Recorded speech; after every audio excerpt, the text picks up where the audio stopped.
Welcome to Tochi Stories. Please don't forget to like, subscribe, and turn on post notification because it will mean the whole world to me.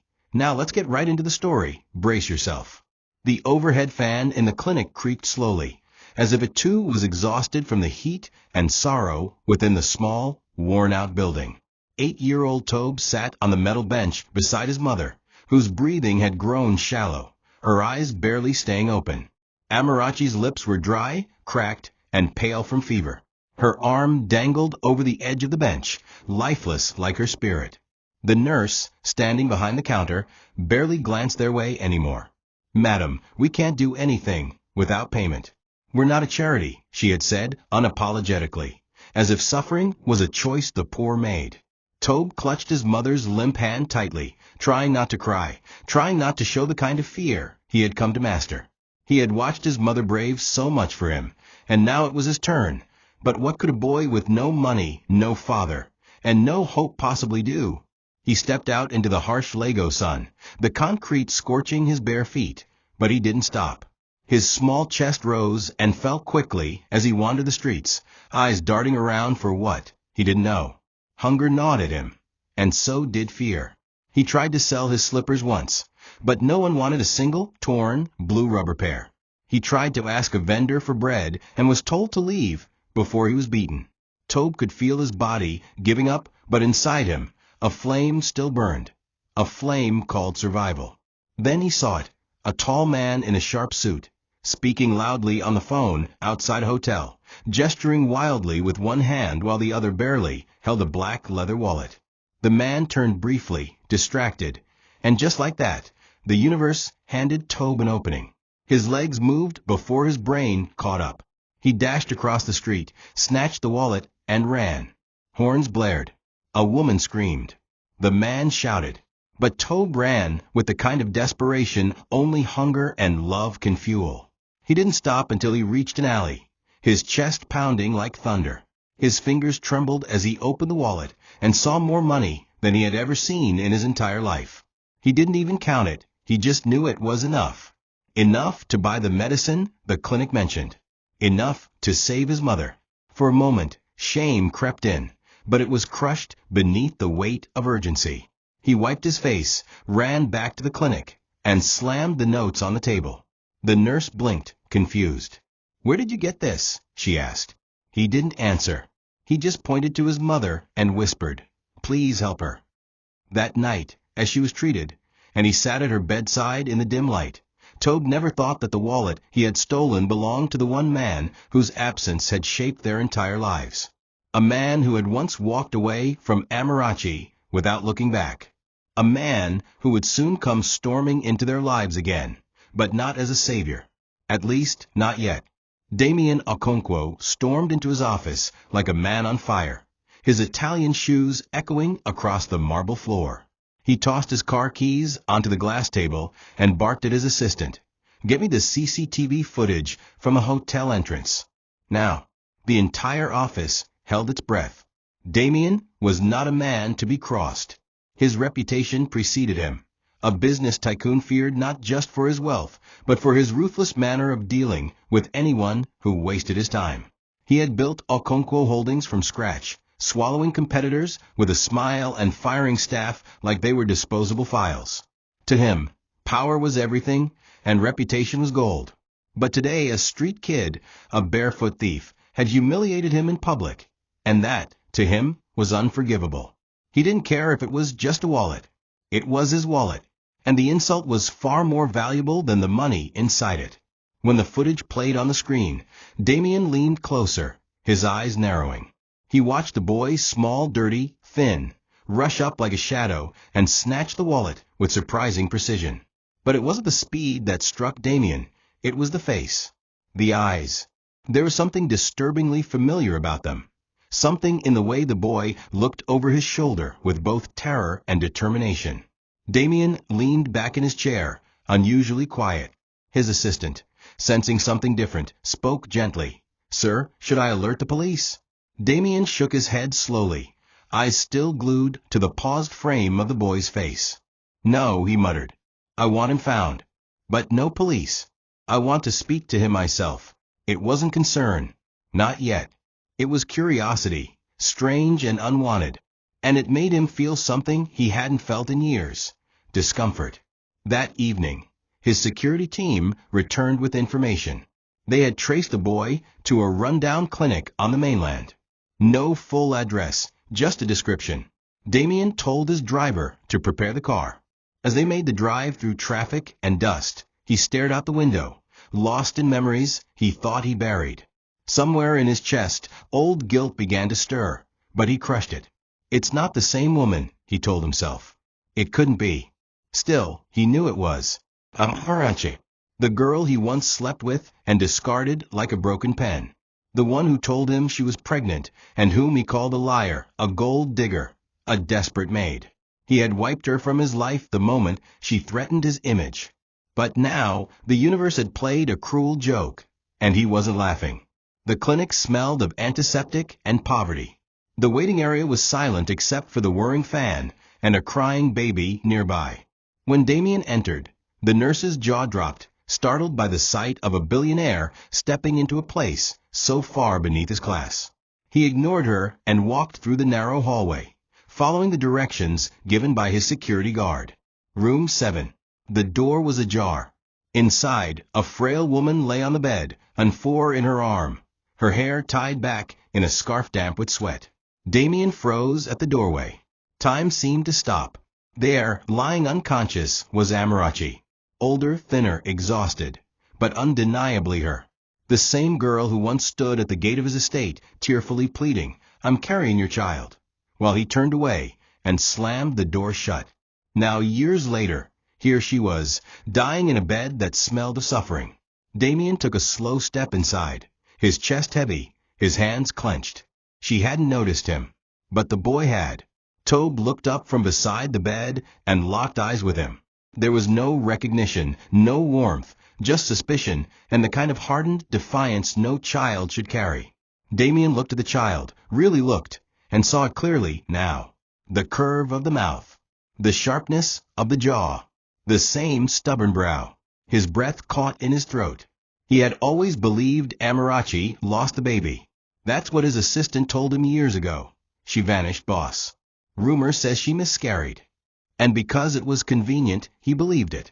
Amarachi stirred, her eyelids fluttering.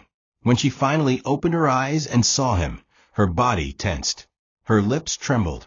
Her voice cracked as she whispered, "So, the devil returns." The room was silent. Tobe looked between them, confused. Damian opened his mouth, but no words came.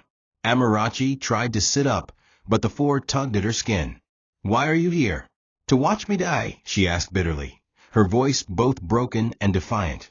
Damian took a step back, feeling like he had walked into a fire that burned him from the inside out. He wanted to say something, anything, but every apology felt like a lie. Every memory of how he'd dismissed her, mocked her, abandoned her played in his head like a film he couldn't turn off. He looked at the boy again, then at the woman he once loved and betrayed, and for the first time in his life, Damian Okonkwo felt the full weight of who he had been and what he might have destroyed. The painkillers dulled her body, but not her soul. Amarachi turned her face away from the window as Damian stood there like a statue, but nothing in her gaze softened. The man who had ruined her life was now watching her like a tragedy he couldn't understand. Even now, with all her strength drained and her veins barely pushing blood through, she would rather die than accept pity from him. Her memories began to stir, the sharpest knives hidden behind her eyelids. The first man she trusted after Damian, an old friend of her uncle, took her in when she had nowhere to go. He had smiled like a saint, fed her for 3 weeks, and then came into her room one night, drunk. She had screamed, fought, and fled. Since then, she learned quickly. Kindness from a man came with teeth. She worked in homes, cleaned toilets, carried water on her head for blocks, all with a baby wrapped to her back. That baby, now sitting at her bedside, was her only reason for living. She had watched him grow hungry and sad, but never bitter. He was her strength, her prayer, her silent revenge against every man who called her disposable. But now, fate had brought back the man who started it all. Damian had been her first love. A driver's daughter and a billionaire's heir. How foolish she had been to think love could break class.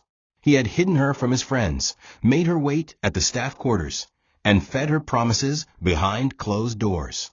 And when she missed her period, the first thing he did was laugh and accuse her of planning to trap him. "You're just a pretty maid," he had said. "Don't mistake lust for status." She had pleaded, begged him to at least give the child a chance. But his heart was colder than the floor she used to mop. When she left his house that rainy night, soaked and broken, she thought it was the end of her life. But what followed was worse. Struggle, betrayal, being tossed from home to home. Even pastors and so-called helpers turned into predators the moment she cried or leaned on them. She had learned to hate men, not loudly, but in the way she avoided their gaze, taught her son to fear them, and swallowed her tears before he could ask what was wrong. Every ache in her bones told a story of what pain cannot say. Now he stood before her again, clean, rich, and full of the power that had once made her invisible. But she would not be invisible anymore. "Why are you here?" she asked, her voice hoarse. Damian struggled to speak. "I didn't know. I thought you were gone." "Amarachi, she raised a hand, silencing him. "You thought because it was convenient to think. You didn't check. You didn't care. Don't act surprised that your past has a heartbeat." Her words landed like rocks. He looked at the child, at her, at the chipped walls of the clinic, and suddenly, for all his billions, Damian Okonkwo had never felt more small, more useless. She turned her face to the wall again. "Leave before I vomit at the sound of your breathing," she said quietly. And Damian, once the lion of Lagos, obeyed like a dog with his tail between his legs. Tobe had never known what it meant to be a child. His hands were calloused from lifting heavy buckets, his feet hardened by years of walking barefoot on hot tarred roads. He didn't complain, he couldn't. Complaining was a luxury poor people couldn't afford. When his mother cried at night, he would pretend to be asleep. He didn't ask her questions because he knew answers hurt more than silence. In school, he sat in the back, avoided eye contact, and drew pictures of things he wanted: bread, a clean bed, and shoes that didn't expose his toes. When children laughed about cartoons and school trips, he stared out the window and memorized the price of rice at the market. He grew up watching his mother trade her pride for food, seeing her insulted by customers, slapped by strangers, and ignored by a society that saw poverty as punishment. What he didn't know was how to rest, how to laugh without checking if someone was watching, or how to be weak. His weakness belonged to her, not him. One day when he was 6, a man offered his mother food. She smiled for the first time in days and accepted. That same night, the man tried to force himself on her while Tobe pretended to be asleep. But he wasn't.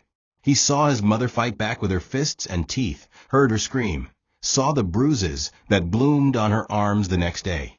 He never forgot the rage in her eyes when she looked at him after the man ran away. She hadn't cried, she had only said, "No man will ever touch me like that again.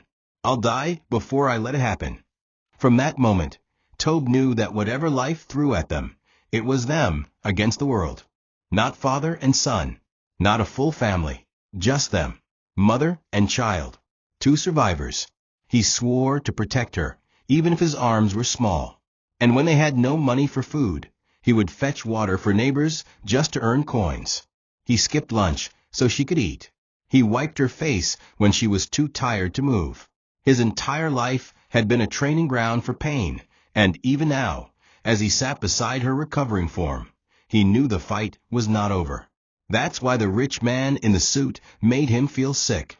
The same man who stood at his mother's bedside with eyes full of crocodile tears and a voice too late to matter. He didn't know the full story, but he didn't need to. He saw the way his mother's hand trembled when she heard the man's voice. He saw her stiffen when he came close. That was enough. This man wasn't help, he was a wound reopened. Tobe kept his guard up. He didn't care if the man gave him bread or money. He didn't trust men who wore perfume and sat in cars that looked like mobile houses. In his heart, Tobe believed all rich men were the same: loud, cruel, and always late. The only thing he ever stole in his life was that wallet, and even that wasn't for himself. It was for her, because she mattered, because she was everything. And if he had to fight the whole world to protect her peace, he would. Even if the man before him turned out to be something more. Damian sat in his private study that night, lights dimmed, untouched whiskey beside him, staring at nothing and seeing everything. His phone was off. His meetings were canceled. He felt like he had swallowed something poisonous, and it was now crawling through his bloodstream.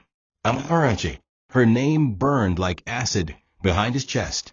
He had once thought he was untouchable, invincible, damned if anyone ever tried to question him. He remembered how he had stormed into her small quarters at the back of his father's compound, told her to pack her things, and warned her never to say the word pregnant near him again. She had cried then, held his hand, and said, "Damian, please." I'm not lying. But all he saw in her was a threat to his legacy, a blemish on his name. He spat on her floor and walked away. Days later, his assistant told him she had vanished. No questions. No regrets. Just convenient forgetfulness. That was who he had become. His mansion now echoed with his mistakes. The silence mocked him, a bitter choir of all the people he stepped on to rise. He had broken families through hostile takeovers. He had fired mothers begging for jobs. He once refused a salary raise to a single father because sympathy is weakness. Now a small boy with his eyes and a woman with scars he caused were shattering every wall he'd built. And the worst part? He didn't know how to fix it. He thought of confronting Amarachi again, but what would he say? Sorry for abandoning you? Sorry I ruined your life and left you to raise my son in gutters? Words would never be enough. Actions might not be either. He picked up a photo from his drawer, an old one. His mother and father. His father had been worse, a man who taught him that love was for fools and only money bought respect. He had hated that man, and now he had become him. He sat in the darkness until morning. No sleep, no comfort, only shame. For the first time, Damian wondered if he had spent his life chasing wealth just to escape being a decent human. Now, all the money in his account couldn't rewrite his past, couldn't undo Amarachi's tears, couldn't buy the love of a child who looked at him like an enemy. He had once told himself he didn't need family, but watching that boy chew dry bread like it was gold, watching Amarachi turn her back to him as if his presence was poison, he felt something shift inside. Not remorse, not yet, but a crack. And through that crack, a question leaked out. What if this time, for once, he tried to be something better than the man who left? Tobe returned to the towering glass building not because he trusted the man inside it, but because hunger had become unbearable, and his mother still needed more medicine. His heart pounded with guilt and fear as he stepped into the compound of Okonkwo Holdings, barefoot and shivering slightly under the sun. The security guards looked at him like a pest, already reaching for their walkie-talkies when one of them recognized him. "That's the boy," the man muttered. Before he could run, they seized him by the collar and dragged him into the building, through polished corridors that smelled like air-conditioned wealth and quiet cruelty. Tobe tried to explain he had come to return the wallet, but his voice was swallowed by the cold walls. Inside Damian's office, the air was even colder. The man sat behind a desk larger than the boy's entire living room, his face unreadable, fingers steepled in thought. "You again," he said, his voice calm but sharp. "Did you come to steal my phone this time?" Tobe didn't flinch. He reached into his torn shorts and dropped the wallet on the desk, still holding its shape though the boy's hands had gripped it for days like a lifeline. "I took it," he said. "I'm sorry. I needed medicine." She was dying. Damian stared at him, trying to connect the trembling voice to the boy with the fire in his eyes. The boy didn't beg. He didn't grovel. He simply stated a truth too painful to dismiss. Something about that shook Damian more than he expected. Without a word, he pressed a button, and minutes later, a staffer entered with a plate of bread and beans. Tobe's eyes flickered, but he didn't reach out immediately. His pride kept his hand still, but his stomach roared louder than his pride. When Damian nodded, he finally picked up a piece and took a bite, slow at first, as if testing if it was a trick, then hungrily. He devoured the food like it was the last meal on earth. Crumbs stuck to his cheeks. Tears lined his eyes, but never fell. Damian looked away, swallowing the lump in his throat, unsure of why watching this small act of survival made his chest ache. The silence stretched until Damian finally asked, "Do you know who I am?"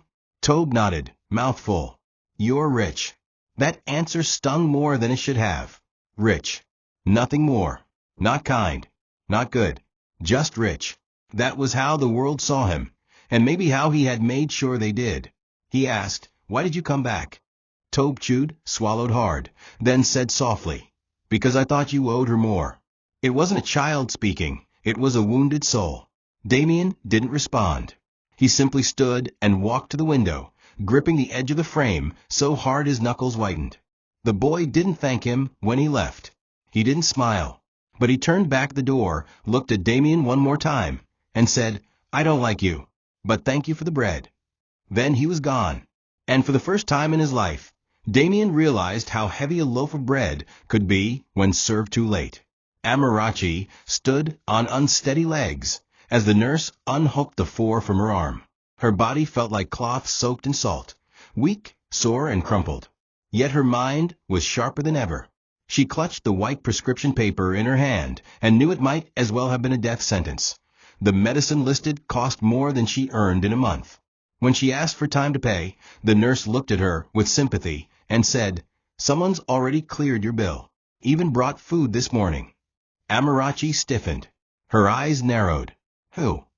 The nurse hesitated before whispering, "That man who came. The one in the suit." Her hands trembled slightly. Not from gratitude, but rage. She didn't want his money. Not now. Not ever. She had begged him once, and he had looked her in the eyes and called her a liar. Now he threw money at her from the shadows, like a guilty stranger tossing coins to a beggar. What did he think this was? Redemption? She left the clinic with Tobe by her side, holding his hand with fingers that once braided his hair and now clutched him as if afraid the world would steal him too. The clouds were heavy, the sky dim, and rain began to fall as they walked toward home. Though home was a generous word for a room with a leaking zinc roof and a mat for a bed.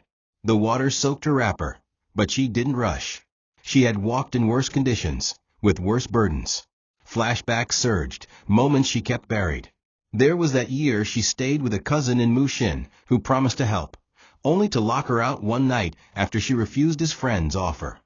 Then came the pastor, a respected voice in their church, who invited her to a prayer night and tried to kiss her behind the pulpit. Each time she endured, not just for herself, but for the boy holding her hand now. A boy born of shame, but raised in dignity. A boy who looked at her like she was still worth the world. When they finally reached their room, she removed her soaked clothes and fed Tobe the remaining rice from yesterday. She didn't eat. Hunger was an old friend she had learned to welcome. As she watched her son fall asleep on the mat, she sat beside him, eyes fixed on the door, waiting. For what? She wasn't sure. A knock? A letter? Another apology, too late to matter? What she didn't expect was the ache in her chest, not from illness, but from remembering the way Damian had looked at her in the clinic. Not with lust, not with scorn, but with something she didn't know if she could accept: regret. But regret didn't clean wounds. Regret didn't erase years. And it certainly didn't return the years she spent begging fate for just one day of peace. She lay down beside her son and whispered a prayer, not for love, not for healing, but for strength. Because the man who had once discarded her had returned. And she wasn't sure if the pain she felt was anger or something more dangerous. Hope. Days passed and the silence stretched. But something in their lives began to shift, quietly. Tobe noticed how new food items began to appear in their corner at the pharmacy. Biscuits, milk, medicine, always delivered anonymously. Amarachi was no fool. She knew who was behind it. She also knew the clinic staff now smiled more often when she walked in, offering words like support program and community sponsor. Words were just paint over truth. She was being watched. Pity disguised as charity. But she took the supplies, not because she forgave him, but because her son needed to live. And if accepting food from the devil meant Tobe could sleep without hunger twisting his stomach, then she would do it, but only for Tobe. Every bite she ate tasted a shame. Every box of cereal was a reminder that she once begged this man not to walk away. And he did. Tobe, however, was conflicted. He didn't understand the man fully, but he didn't hate him either, not like before. He started to wonder why a man who could easily call the police or punish him chose instead to send food. He asked his mother once, "What if he's trying to be better?" Amarachi had snapped. People don't change. They just hide their claws better. But that night, when she thought he was asleep, he heard her crying softly, something she rarely did aloud. He wanted to believe someone could care, someone could return and try to do the right thing. He had never known a father, never used the word. He often told himself he didn't need one. But as he watched other children run into their father's arms at school gates, the ache in his chest refused to go away. And now here was this man, his mother's pain, and maybe, just maybe, something else. But Amarachi remained guarded. She knew the sweetness of men who wore regret like perfume. She knew they could cry, beg, pretend, but when power returned to their hands, so would the cruelty. She warned Tobe never to speak to the man again. "Don't look at him. Don't trust him. I'll protect you like I always have," she whispered one night, her voice shaking more than usual. Yet inside her heart, the war raged. Each time she thought of Damian, her mind divided into two. The boy she once kissed in secret behind his father's garden, and the man who left her to be eaten by life. Was he really changing? Was guilt enough to transform a monster into a man? She didn't know. But she knew one thing. If he thought he could buy his way back into their lives, he was wrong. They had learned to breathe without him, and she'd die before she let her son forget how. The boardroom buzzed with tension. Damian sat at the head of a long glass table, fingers tapping rhythmically as his executives debated projections and acquisitions. It was a meeting like any other, until a junior manager made a slight miscalculation in a report. The mistake was minor, something most CEOs would overlook with a correction and a warning. But Damian, still haunted by sleepless nights and a silent guilt gnawing at his spine, snapped. "Is this the mediocrity I pay you for?" he roared, his voice crashing through the room like a whip. The young man, barely 30, trembled, tried to apologize, but Damian slammed his fist on the table. "You're a disgrace to your department. Get out before I make it permanent." The man fled the room, face pale, lips trembling. The rest of the room remained frozen, but something had shifted, not just in them, but in Damian. As the echo of his outburst faded, so did the pride he once felt in asserting control. Now, it only made him feel small. Later that day, while reviewing files in his office, Damian stared long at the man's personnel record. It mentioned a sick child, leukemia, for hospitalizations in the last year. A single father. Damian cursed under his breath. He hadn't seen the man. Not really. He hadn't cared. Power had blinded him for years, convinced him that strength was in cruelty, not compassion. But lately, every harsh word he said replayed as if Tobe was hearing it. Every time he saw a vulnerable employee flinch, he imagined Amarachi's face in the moment he slapped her years ago. He closed the file, stood abruptly, and ordered his driver to take him to the man's house. No security. No announcement. When he arrived at the small two-room flat, he saw the man's daughter through the window, lying thin on the bed, her chest rising and falling with effort. Damian knocked. The employee opened the door, stunned. Damian looked him in the eye, swallowed his pride, and said, "I was wrong today, and I'm sorry." The man blinked, unsure if it was a joke. It wasn't. Damian handed him an envelope, not money, but full coverage approval for the girl's treatment, signed personally by him. "No press," Damian added. "This stays between us." That night, Damian returned home, his soul quiet but heavy. He sat at the edge of his bed, unbuttoned his shirt slowly, and stared at his reflection in the full-length mirror. Who was he becoming? He had spent years molding himself into a fortress, untouchable, invincible. But now a child had cracked that wall, and a woman suffering had exposed everything he buried. For the first time in decades, he didn't feel like a boss. He felt like a man searching for something more than fear and dominance. He poured a drink, but didn't sip it. Instead, he stared at the liquor, remembering the time Amarachi laughed while serving him palm wine during his father's birthday. She'd wiped her hands on her wrapper and shyly handed him the cup, whispering, "You think you're strong, but one day someone will make you kneel." He hadn't believed her. Now, he feared she had always been right. The mansion was silent, too silent. Damian walked through its marble halls like a shadow in his own home, every room colder than the last. The lights glowed bright, the chandeliers sparkled, the furniture was imported and pristine, but everything felt hollow. He sat at the dining table, long and mahogany polished, lined with silverware and a plate of steaming food placed by his chef. No one else sat with him. He lifted the fork, stared at the meal, then dropped it.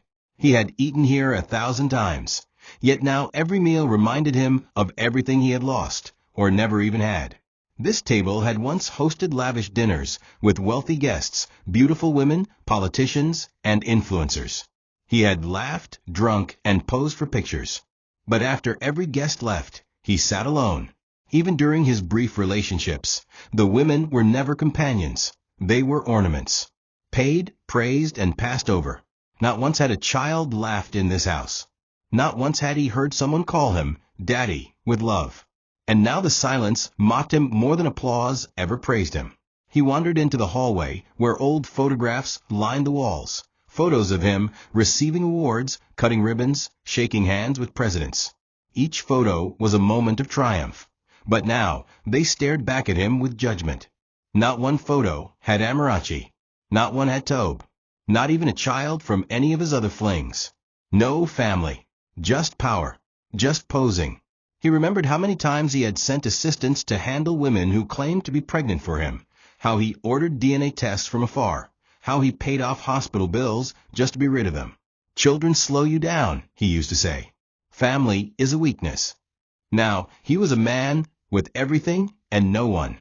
He thought of Tobe's face again, the way the boy had chewed dry bread like it was gold. He had never seen gratitude look so bitter. And Amarachi, her eyes weren't sad. They were angry, and rightfully so. She had loved him once truly, and he repaid that love with abandonment. That night, he stood in front of his wardrobe and opened a drawer that hadn't been touched in years. Inside was a faded photograph, one he had secretly taken of Amarachi when she brought him food behind the servants' quarters. She had been smiling, her eyes radiant, her teeth perfect despite her background. He had once looked at that photo with amusement. Now, he looked at it with longing. He had no right to want anything from her, yet he did. Not just forgiveness, he didn't expect that, but a chance to show that he had changed. He wanted to be part of his son's life. He wanted to sit at a table that wasn't so cold. He wanted to hear laughter in the halls. But he knew he couldn't buy that. Not anymore. Love wasn't an investment. It was earned. And he was already in debt. It was late evening when the incident happened. Amarachi had gone out to buy cassava flakes and Gary for their evening meal, her legs still weak from recovery. Tobe, as usual, followed her despite her protests. "You should be resting," she said. "So should you," he replied. The market was crowded, smells of fried meat and sweat thick in the air. They passed a neighbor, a drunk man named Victor, who had always eyed Amarachi with unsettling stares. He called out rudely, offering to help carry her bag. She ignored him, but he followed. He grabbed her arm. "How long will you pretend you're better than us? I hear one rich man day follow you now," he sneered. Amarachi tried to pull away, but Victor pushed her, and that's when Tobe sprang forward. Without thinking, he grabbed a stick from a nearby firewood vendor and struck Victor on the leg. "Leave my mother alone," he shouted. The market paused. The man turned on Tobe and slapped him hard, sending the boy to the ground. Amarachi screamed. When they got home, Tobe's cheek was swollen, and Amarachi held him close, trying to soothe the pain with warm water and salt. But her hands were shaking, not because of Victor, but because of the fear that had choked her in that moment. Her son was no longer a boy. He was growing up in a world that was constantly pushing him to fight, to harden, to protect her when it should have been the other way around. He was learning the language of the streets, how to strike first, how to hold pain in silence, how to eat shame with a straight face. She hated it, not because he wasn't strong, but because he deserved better. She watched him wince as she pressed the cloth against his bruise, and she whispered, "I should have given you more than this life." But Tobe shook his head. "I just want to be rich one day, so nobody can spit on you again." That night, she couldn't sleep. Tobe lay beside her, breathing softly, while she stared at the ceiling. Was this the life she had chosen, or the one forced on her by Damian's cowardice? She remembered the night she gave birth, alone, bleeding, on a neighbor's floor, because no hospital would admit a teenage maid with no family. She had almost died. But when she heard Tobe cry, she knew she had to live. She had taught him how to survive. But now she feared he was becoming what the world had made her: hard, defensive, always bracing for pain. She closed her eyes and fought back tears. For the first time in years, she didn't feel strong. She felt defeated. And for the first time, she thought about the one thing she had never wanted to consider. Maybe it was time for his father to know who his son really was. Not because Damian deserved him, but because Tobe deserved a chance to be more than just another street fighter with a mother full of scars. It was after midnight when Damian found himself outside the door of the narrow room Amarachi now called home. He didn't come with security, no car idling behind him, just a simple envelope in his hand and 1,000 confessions locked in his throat. He didn't knock. He simply placed the letter by the door, knelt for a moment like a beggar, and left. Inside, Amarachi sat in the dark, awake, her eyes fixed on the cracked ceiling. She had sensed him. Maybe it was instinct. Maybe pain always recognized its author. When she opened the door in the morning and saw the envelope, her hands trembled, not with curiosity, but rage. Still, she opened it. The letter wasn't poetic. It wasn't elegant. It was written in trembling handwriting on plain white paper. "I failed you. I believed lies because it was easier than facing myself. I was weak. And because of that, you suffered. You and the boy. Our boy." Amarachi read it twice, then again, and her throat tightened. That word, our, stabbed her harder than any insult. Her hands shook as she lit a match and burned the letter. She watched the flames rise slowly, consuming every letter of his regret, every sentence he hoped would heal. She didn't want his guilt. She didn't want his apology. It was too late. Where was this regret when she bled on a neighbor's floor? Where was it when she begged for food with a baby strapped to her back? Where was it when men tried to buy her body like meat at a market? The flames danced higher, licking her fingers before she let go. Tobe walked in and saw the ash, smelled the smoke. "What was that?" he asked. She looked at him, her face unreadable. "Trash," she said. But her heart knew it wasn't trash. It was a truth she had hidden for years. She had never told Tobe who his father was. Not even when he asked. Not even when he cried about not having one. Because how could she? How could she give that man the title of father when he had thrown it away so easily? Later that night, Amarachi sat on the floor beside her sleeping son and traced the curve of his ear, the shape of his nose, the same stubborn chin she once kissed on another man. Tobe had his father's eyes, but not his soul. He had her strength, her spirit. Still, something ached in her. Not for herself, but for the boy. He had no one but her. And though she carried the world for him, she knew it wasn't enough. One day he would ask again. And one day she would have to tell him. But not yet. Not when the wound was still open. Not when the man responsible was still trying to buy back a seat at a table he once set on fire. For now, she would protect her son with silence.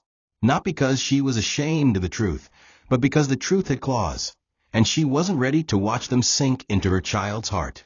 Damian paced his private suite like a man possessed. He had seen Amarachi burn the letter. His heart had broken twice that day, once in shame and again in silence. But he didn't stop. He needed to know for sure. He needed confirmation that the boy was his, not because he doubted it, but because his soul refused to rest without certainty. He contacted a private doctor, arranged for a sample from the clinic through a friend, and submitted his own blood. The wait was agony. Every hour that passed felt like punishment, like a courtroom awaiting verdict. And when the call finally came, it wasn't triumphant. It was shattering. "He's your son, sir. There's no doubt." Damian sat on the edge of his bed, the phone still at his ear, but the room faded away. The boy who had stolen from him had stolen far more than a wallet. He had taken the last piece of his heart. He was a father, and he had failed before the child even knew his name. He stood in front of the mirror in his walk-in closet and stared at his reflection. For the first time in years, he didn't recognize the man looking back. The face was aged, eyes tired, but beneath the polished suit and sculpted hair was a stranger. A man who had walked past his son on the street, who had let him sleep on bare floors, who had denied the only woman who ever gave him something real. He ran a hand over his face, remembering the moment Amarachi told him she was pregnant. He had scoffed. He had called her a liar, a leech. "I'm not that stupid," he had said. "Go find the real father." And now, here he was, staring at the same eyes in the mirror, this time knowing that the boy was his. The guilt wrapped around his chest like barbed wire. All his life, he thought legacy came from stock options and company shares. But now he realized legacy was flesh and blood, and his had been starving in his shadow all along. He didn't sleep that night. Instead, he dug through old boxes, found the photo he had once buried under documents, Amarachi at 17, laughing shyly while holding a small plastic bowl of rice. He had taken it from a distance, hiding like a coward. He held it now, tears stinging his eyes. For the first time, Damian allowed himself to cry, not just for the past, but for the years he could never get back. For every birthday he missed. For every time his son needed a coat and he was buying another suit. For every night Amarachi cried alone while he toasted to profits. He wanted to fix it, but he didn't know how. He couldn't undo what he had done. And worse, he wasn't sure he deserved the chance to even try. But if the boy had even a fraction of Amarachi's heart, then maybe, just maybe, there was hope. He folded the DNA result and placed it in his drawer. Then he made a vow. He would not force his way into their lives, but he would earn every second of it if it took him the rest of his life. Amarachi sat by the small window that overlooked the alley, the sounds of a nearby generator humming into the night. She held a broken mirror in her lap, one she had picked from the trash months ago. It had no frame, just sharp corners and smudges. She often used it to tidy her scarf, but tonight she stared into it, searching for the woman she once was. Her reflection stared back, older, thinner, eyes lined with grief and fatigue. She touched her face, tracing every wrinkle, every scar beneath her skin. She remembered being called beautiful. Men used to chase her. Damian once whispered she had the kind of face that made men forget reason. And yet, no man had ever stayed.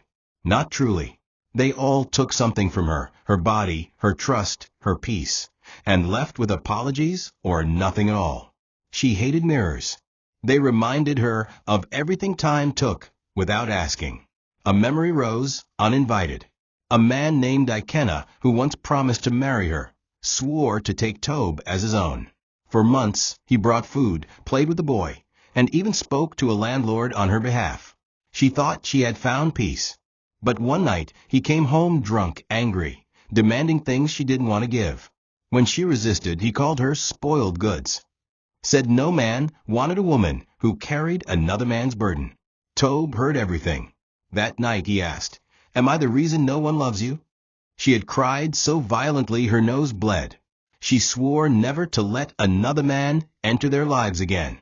Love had become a luxury she couldn't afford. She didn't hate men. She feared them, feared their smiles, their gifts, their sudden change. She had built her life on rejection and resilience. Now that Damian wanted to return, even if with clean hands, she couldn't trust it. What if he broke her son the way he once broke her? She turned the mirror away and stood, pacing. Her heart hurt, not just physically, but in the kind of way no doctor could diagnose. She wanted to protect Tobe, but she also wanted more for him. She wanted him to have a chance at what she lost. And that meant wrestling with a choice she wasn't ready to make. She looked at her sleeping son, curled into himself like he was still in the womb, unaware that the man who gave him life now knew the truth. She had always told herself she could give him everything he needed. But that lie was starting to crack. Could she continue carrying this secret? Could she keep the man away forever? She sat back down, buried her face in her hands, and let the sobs come, quiet, trembling sobs that only the walls heard. Because the truth was, she was tired. Tired of surviving. Tired of being both mother and father. Tired of living without love. And for the first time, she allowed herself to want something more. Not for herself, but for the boy who had never asked to be born into her sorrow. The sky was heavy that morning, thick with clouds that mirrored the tension in Amarachi's heart. She had barely spoken the night before. Her body was tired, her spirit stretched. Tobe had noticed. He sat across from her, eating silently, his eyes studying her as she picked at the dry EBA with shaking fingers. Finally, he broke the silence. "Why do you hate him so much?" Amarachi froze. "Because he earned it," she replied flatly. But Tobe didn't back down. "What if he wants to change?" he asked. "What if he's really sorry?" Her eyes flared. "Sorry doesn't rewind time," she said bitterly. "It doesn't feed a starving child or wipe blood from my face. It doesn't turn back the day he left me with nothing but pain and your heartbeat in my womb." Tobe lowered his head, hurt by the sharpness in her voice. But he wasn't done. He looked at her again, this time not as a child, but as a son. "I'm tired of surviving, Mama," he whispered. "I want something better, even if it means hearing from the man you hate." The room went still.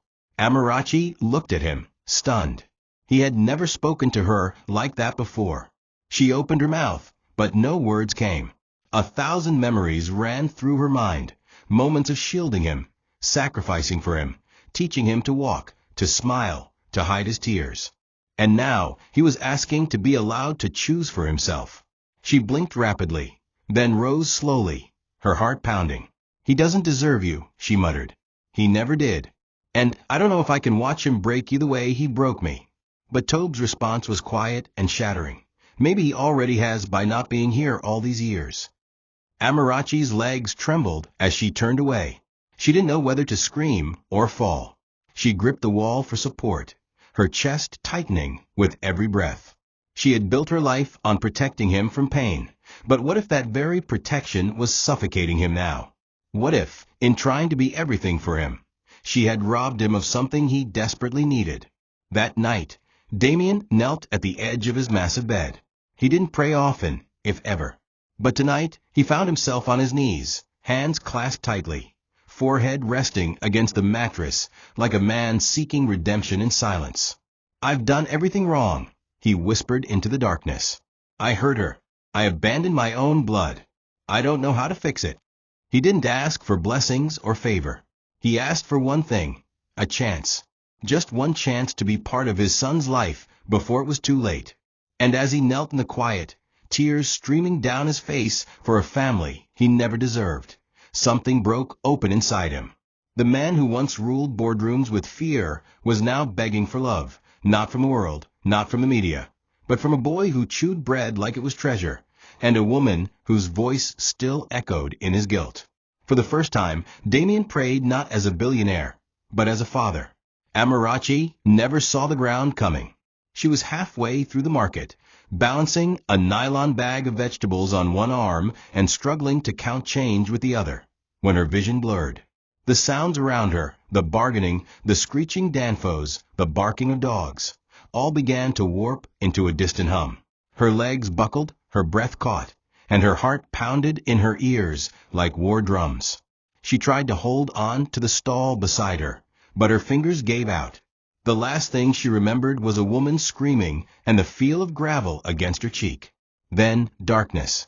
Deep, terrifying darkness. People gathered quickly, some fanning her with old newspapers, others already concluding she must be pregnant or cursed. No one knew her story. No one knew she was carrying the weight of 2 people for over 8 years, running on little food and less rest, clinging to dignity while her body slowly gave up. The medics came, but not fast enough. Time had begun to slip. Tobe was still at home, washing plates, when a neighbor came knocking in panic. "Your mother, she's collapsed in the market." The world shifted. He dropped the plate, didn't wait to wear shoes, and ran through mud and stones with blistered feet, his small legs propelling him with a speed born from fear. When he reached the scene, his mother was already in the back of a Kiki Napep, unconscious, her head slumped. He climbed in beside her, grabbed her hand, and shouted her name over and over. "Mama, wake up, please. Wake up." The driver rushed them to the nearest clinic, but Tobe knew it wouldn't be enough. This place had failed them before. He needed help. Real help. He remembered the only other person who had ever looked scared for his mother. The man he hated. The man he might need. Without waiting, he begged the clinic attendant to keep his mother stable and bolted out the door. "Please, God, don't let her die," he whispered as he ran. Let him help. Just this once. He reached Damian's mansion, gasping, soaked in sweat and dust. The guards tried to stop him, but he shouted until his voice cracked. "I need to see him. My mother is dying." The panic in his voice forced one of the staff to run inside. Moments later, Damian came down in a t-shirt and loose trousers, barefoot. He saw the boy, eyes red, lips trembling, and without hesitation said, "Where is she?" Tobe could barely speak. "Clinic." She felt she couldn't breathe. Damian didn't wait. He grabbed his keys and told his driver to prepare the car. But Tobe stopped him. "No, you drive. I need you to care this time." Damian nodded without a word. He drove like a madman through the city, tires screeching, heart pounding. When they reached the clinic, and he saw Amarachi on the stretcher, pale and unmoving, he didn't think of the past. He didn't think of pride. He lifted her with his own arms and said, "Take her to St. Anthony's private hospital. I'll pay everything." The nurse blinked. "She's not your wife. She's more than that," he replied. "She's the mother of my only child." Amarachi's eyes fluttered open beneath white hospital lights, her breath shallow, her chest heavy. For a moment, she thought she had died. The air smelled of antiseptic and lemon-scented floor polish, too clean to be the clinic. Then she saw him, sitting by her bedside, head bowed, hands clasped in prayer or grief. Damian, not in a suit, not in pride, just a man. When she stirred, he looked up immediately, eyes filled with tears. She blinked, disoriented, unsure if she was dreaming. "Why are you here?" she asked, her voice barely a whisper. Damian reached for her hand, but stopped midway. "Because I couldn't let you die. Not again." She turned her face away. The silence was thicker than oxygen. He leaned back in the chair, his voice cracking as he continued, "I'm not here for forgiveness. I'm here because I can't keep pretending that my life makes sense without you. Or him." She closed her eyes again, but not in dismissal. In pain. Her body hurt, but her soul ached more. "You had your chance," she said finally. "And you left me in the storm. You left me when I was a girl, scared and pregnant, and you never even looked back." He nodded slowly. "I know, and I live with it every day. But when I saw Tobe, when I saw what he's become without me, I realized I don't deserve to call myself a father. But I want to try. I want to be there. Even if it's too late to be anything to you, don't take him from me. Don't let my son grow up thinking I never cared." Amarachi's lips trembled. She opened her mouth to lash out, but nothing came.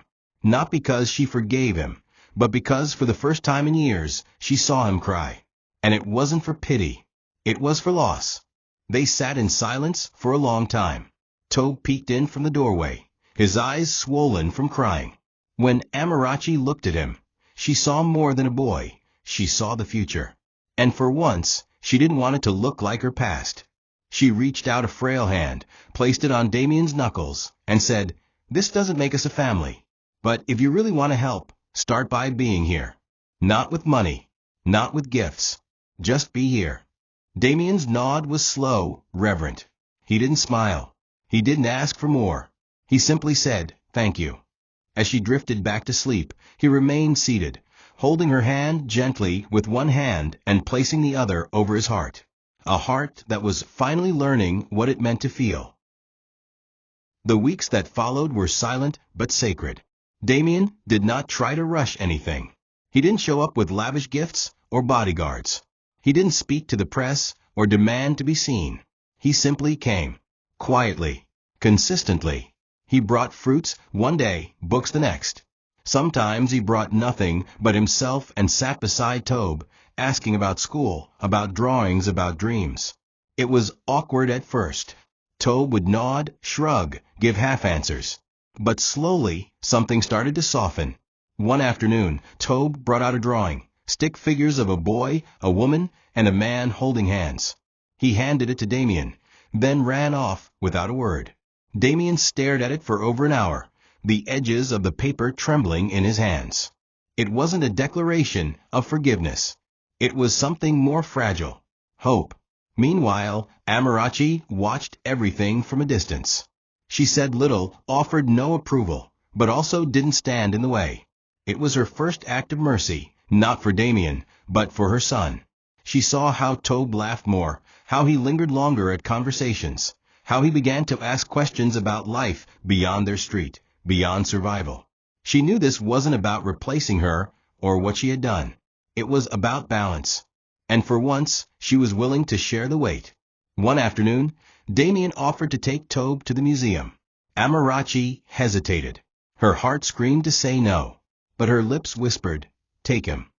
And when they returned, Tobe clutched a small wooden carving and said, "He didn't just pay. He explained everything to me. Like I mattered." That night, Amarachi cried, not from grief, but from a strange peace she hadn't known in years. Damian, too, had changed. He withdrew from the board temporarily, handed over leadership to his trusted deputy, and redirected part of his wealth into rebuilding 3 orphanage homes. He didn't do it for headlines. In fact, he denied interviews. He named the homes after Amarachi, House of Amma, but never told her. He didn't need her applause. He just needed to put good into a world he had once poisoned with pride. He started walking through poorer districts, offering quiet support to women-led businesses. He even visited the hospital where Amarachi had nearly died and funded their first free maternity ward. But the greatest gift he gave wasn't money. It was presence. He was there when Tobe fell sick, when he had his first school debate, when he lost his first fight on the football field. And each time, Tobe looked up and found the same eyes that once terrified him, now steady, soft, and full of care. The boy who stole his wallet had returned something more valuable, a reason to be human again. It was a quiet Thursday morning when the change happened, not in shouts or declarations, but in a whisper. Tobe stood at the door, wearing his school uniform, backpack strapped to his shoulders, eyes searching the house. Damian was seated on the couch, tying his shoelaces, preparing to drive him. Amarachi stood in the kitchen, packing lunch, eyes darting between the two. There was still a distance between her and Damian, a line that hadn't fully blurred. But the peace was undeniable. As Tobe stepped out, he paused, turned back, and walked up to Damian. He stood silently for a moment, shifting his weight from one foot to the other. Then, in the softest voice, barely louder than the morning breeze, he whispered, "Goodbye, Daddy." Damian's hands froze. His chest heaved. He looked up slowly, eyes wide, breath caught. Tobe smiled shyly, then turned and ran off to catch his school bus.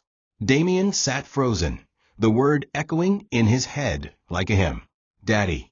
A title he had never earned. A name he had run from all his life. Now handed to him by the same boy who once looked at him like an enemy. His hands trembled, and tears filled his eyes. Not the loud kind, the sacred kind, the kind that came from places words couldn't reach. Amarachi stood behind the curtain, watching. She didn't interrupt. She didn't speak. But something in her shifted. That single word, spoken by a child with no rehearsal, no prompting, had cut through years of pain. And in that moment, even she began to believe that maybe healing wasn't always loud. Sometimes it whispered. Sometimes it wore school shoes and held a bag. Sometimes it called the man who once abandoned you, Daddy. That evening, Damian walked Amarachi home from a clinic. They didn't speak much, but when they reached her door, she turned to him. "I haven't forgiven you," she said, her voice clear, "but I've stopped hating you. And for now, maybe that's enough." Damian nodded, swallowing the weight of what he didn't deserve. "It is," he whispered. As she stepped inside, he turned to leave, but she called after him. "Damian." He turned. She hesitated, then said, "Thank you for loving him." He nodded again. No words, just reverence. He walked away with the sun dipping behind the buildings, the street light flickering on. And for the first time in years, Damian felt something he couldn't buy: peace. Not the kind that erased the past, but the kind that built a future. The wallet was never returned. It didn't need to be, because what it brought him was worth more than any fortune he had ever held. Thank you for watching this video. What did you learn from this story? Drop it in the comments. Please make sure you like, comment, and subscribe to my YouTube channel Tochi Stories for more.